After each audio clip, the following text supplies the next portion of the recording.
కేసీఆర్ గారు, కేటీఆర్ గారు, నేను, మా కుటుంబం, మాది రక్త సంబంధం. పదవులు పోతేనో పార్టీలకు వెళ్ళి సస్పెండ్ చేస్తేనో పోయేటటువంటి బంధం కాదు. కానీ ఎవరైతే వెస్టెడ్ ఇంట్రెస్ట్ ఉన్న పార్టీలు ఉంటారో, పార్టీలో ఉండి కేవలం డబ్బు సంపాదించుకోవాలనేటటువంటి ఒక ఆలోచనతో, వ్యక్తిగత లబ్ధి పొందాలనేటటువంటి ఆలోచనతో ఉన్నటువంటి వ్యక్తులు, వాళ్ళకి కావాల్సింది ఏంది? మేము ముగ్గురం కలిసి ఉండొద్దు, మా కుటుంబం బాగుండొద్దు, మా కుటుంబం విచ్ఛిన్నమైతేనే వాళ్ళకి అధికారం వస్తుంది. దాంట్లో భాగంగా ఇవాళ మొదటి స్టెప్పు నన్ను బయటేసిరు పార్టీలకు వెళ్ళి. అది ఇక్కడితో ఆగదు. నేను గౌరవనీయులు పెద్దలు దైవ సమానులు కేసీఆర్ గారిని విజ్ఞప్తి చేస్తా ఉన్నా, మీకు ఒక సూచన చేస్తా ఉన్నా. దయచేసి మీ చుట్టూ ఏం జరుగుతున్నదో ఒకసారి చూసుకోండి నాన్న. నన్ను ఇవాళ బయటకు పంపొచ్చు, నేను మీలాగా స్ట్రేట్ ఫార్వర్డ్ ఉంటా, నిజాలు మాట్లాడతా. నేను ఉద్యమం నేపథ్యం నుండి వచ్చిన కాబట్టి నాగ్గా ఉన్నది లేనట్టుగా, లేనిది ఉన్నట్టుగా, మోసం చేయాలని చెప్పో ఇంకోటి చేయాలని చెప్పో మాట్లాడను. స్ట్రేట్ ఫార్వర్డ్గా ఇష్యూస్ మాట్లాడతా కాబట్టి నన్ను ఇలా బలి చేసిండ్రు, పర్వాలే. కానీ రేపటి నాడు ఇదే ప్రమాదం రామన్నకు కూడా పొంచుంది, రేపటి నాడు ఇదే ప్రమాదం మీకు కూడా పొంచుంది. అల్టిమేట్గా బీఆర్ఎస్ పార్టీని హస్తగతం చేసుకోవడానికి జరుగుతున్నటువంటి కుట్రలో భాగంగానే ఇవాళ నన్ను ఎలిమినేట్ చేయడం జరిగింది. నేను ఇవాళ ఓపెన్గా అడుగుతా ఉన్నాను, హరీష్ రావు గారికి నేను సూటి ప్రశ్న వేస్తున్నా, ఈ రాష్ట్ర ముఖ్యమంత్రి రేవంత్ రెడ్డి గారికి కూడా నేను సూటి ప్రశ్న వేస్తున్నా. నా మీద కుట్రలు ఎప్పటి నుండి ప్రారంభమైనాయి?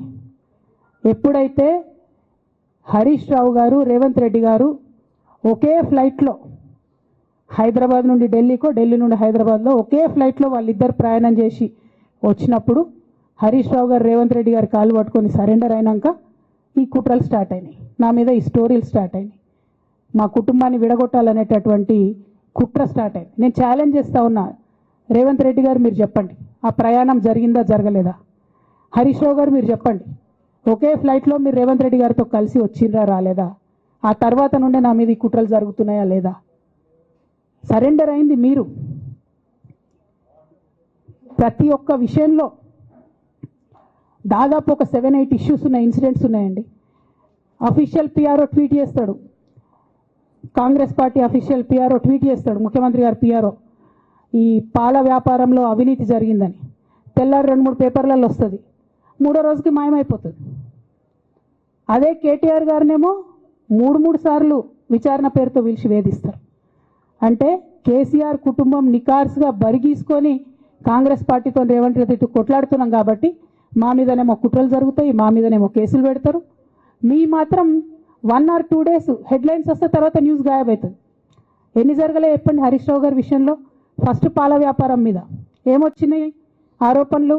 ఆనాడు బీఆర్ఎస్ పార్టీ గవర్నమెంట్లో SC ST BC హాస్టళ్లకు Harish Rao గారి పాల వ్యాపారం నుంచి పాలు సప్లై చేసిరనే ఆరోపణలు అయోధ్య రెడ్డి గారు ట్వీట్ చేసిండ్రు. గతం 2 రోజులు పోయిన ఆరోపణ, ఎందుకు? సరెండర్. నెక్స్ట్ ఒక అభియోగం చేసిరు ముఖ్యమంత్రి గారు, రంగనాయక్ సాగర్ దగ్గర ఆయన ఫామ్ హౌస్ ఉంది, అది ప్రభుత్వ భూమి, కబ్జా చేసిండని. 1 day headline, 3rd day news గాయబ్, నో కేస్ నథింగ్. కేటీఆర్ పరిస్థితి ఏంటి? ఎన్ని కేసులు పెట్టిరు కేటీఆర్ అన్న మీద? ఎన్నిసార్లు పిలిచిండు విచారణకు? ఇవన్నీ పక్కన పెడదాం, నిన్నటి లేటెస్ట్ ఇష్యూ మాట్లాడదాం. కాళేశ్వరం కానీ ఇంకోటి కానీ ఏ ప్రభుత్వంలో అయినా పొలిటికల్ పాలసీ చేసేవాళ్ళు, విధానపరమైన నిర్ణయాలు తీసుకునే వాళ్ళు ముఖ్యమంత్రులు ఉంటారు. కింద ఉన్నటువంటి మంత్రులు దాన్ని ఎగ్జిక్యూట్ చేయాలి. కేసీఆర్ గారు ఒక పాలసీ డెసిషన్ తీసుకున్నారు, నేను కాళేశ్వరం ప్రాజెక్టు కడతా, దానికి ఇన్ని డబ్బులు ఇస్తా అని. ఆనాడు మంత్రి ఎవరు? ఎగ్జిక్యూషన్ చేయాల్సింది ఎవరు? 2014 నుంచి 2018 వరకు తుమ్మిడిహెట్టి దగ్గర నుంచి మేడిగడ్డకు స్థలం మార్చినప్పుడు మంత్రి ఎవరు? ప్రాజెక్టులు డిసైడ్ చేసినప్పుడు మంత్రి ఎవరు? అన్ని మీటింగ్లు, టెక్నికల్ ఇష్యూస్ చూసుకోవాల్సింది ఎవరు? ఇవన్నీ రేవంత్ రెడ్డి గారు మాట్లాడారు. నేను మొత్తం అసెంబ్లీ స్పీచ్ చూడరు మీరు, వీళ్ళ మ్యాచ్ ఫిక్సింగ్ అనేది మీకు తెలిసిపోతుంది. ఏం మాట్లాడరు ఆయన. ఎంతసేపు కేసీఆర్ కాళేశ్వరం కట్టిండు, కేసీఆర్ కుటుంబం 1,00,000 కోట్లు తిన్నది. అరే 2007 నుంచి ఇప్పటివరకు కాళేశ్వరం 1,00,000 కోట్లు కూడా ఖర్చు కాలే. 1,00,000 కోట్లు ఖర్చు కాని ప్రాజెక్టులో 40 లక్షల ఎకరాలకు నీళ్ళియంగా కూడా 1,00,000 కోట్ల అవినీతి అయింది అంటారు రేవంత్ రెడ్డి గారు. దాన్ని మళ్ళీ ఓన్లీ కేసీఆర్ గారి గురించి చెప్తారు, హరీష్ రావు గారి గురించి మాట్లాడరు. ఎందుకంటే ఇంటర్నల్ అండర్స్టాండింగ్ ఉంది వీళ్ళిద్దరికి. నేను రామన్నను ఒకటే రిక్వెస్ట్ చేస్తున్నా, అన్న ఇవాళ మీతో బాగున్నట్టు వాళ్ళు నటించవచ్చు, హరీష్ అన్న కావచ్చు, సంతన్న కావచ్చు, కానీ వాళ్ళు మన మంచి కోరుకునే వాళ్ళు కాదు, వాళ్ళు తెలంగాణ ప్రజల మంచి కోరుకునే వాళ్ళు కాదు, వాళ్ళు కేసీఆర్ గారి మంచి కోరుకునే వాళ్ళు కాదు. వాళ్ళను మీరు దూరం పెట్టి రాజకీయంగా తెలంగాణ రాష్ట్ర సమితిలో ఇప్పుడు బీఆర్ఎస్లో పనిచేస్తున్నటువంటి హార్డ్ కోర్ కార్యకర్తలను దగ్గరికి తీసుకొని ప్రజా ఉద్యమాలు తీసుకొని ప్రజల దగ్గరికి పోతేనే మన పార్టీ బతుకుంటుంది, నాన్న పేరు బాగుంటుంది. ఇవాళ నాన్నకు సిబిఐ అనేటటువంటిది వచ్చిందంటే అది కేవలం హరీష్ రావు గారు, సంతోష్ రావు గారి అవినీతి వల్లనే వచ్చిందని మళ్ళొకసారి నేను ఘంటాపదంగా చెప్తున్నాను.